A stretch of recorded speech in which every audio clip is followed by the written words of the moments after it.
धीरे धीरे चलू टांग हमारो दुखाइया बोल बम हमरा ने बजाइया हमारो तो धनी सुनु कंठ सुखाइया भोला बाबा दूर छै जाना जरूर छै हे यो शिवलिंग पे जल चढ़ना जरूर छै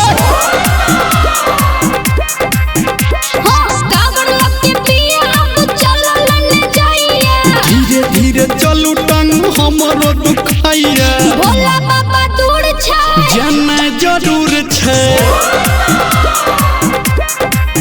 हे यो शिवलिंग पे जल चढ़ना जरूर छै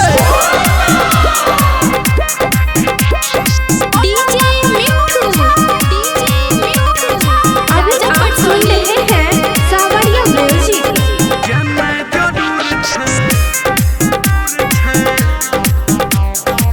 हे यो करुण पिया एगो भाड़ा पे गाड़ी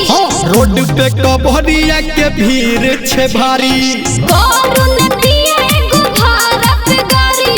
रोड पे कबरिया के भीड़ छे भारी भोला बाबा दूर छै जाना जरूर छै हे यो शिवलिंग पे जल चढ़ना जरूर छै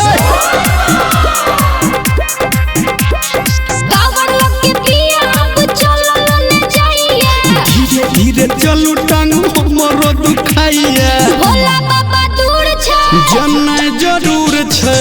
चलो हे यो शिवलिंग पे जल चढ़ना जरूर छै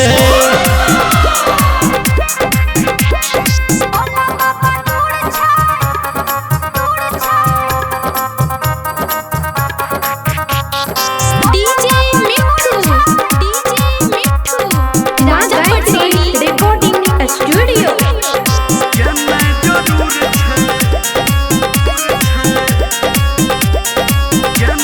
भोला बाबा देते कोन पिया जी फल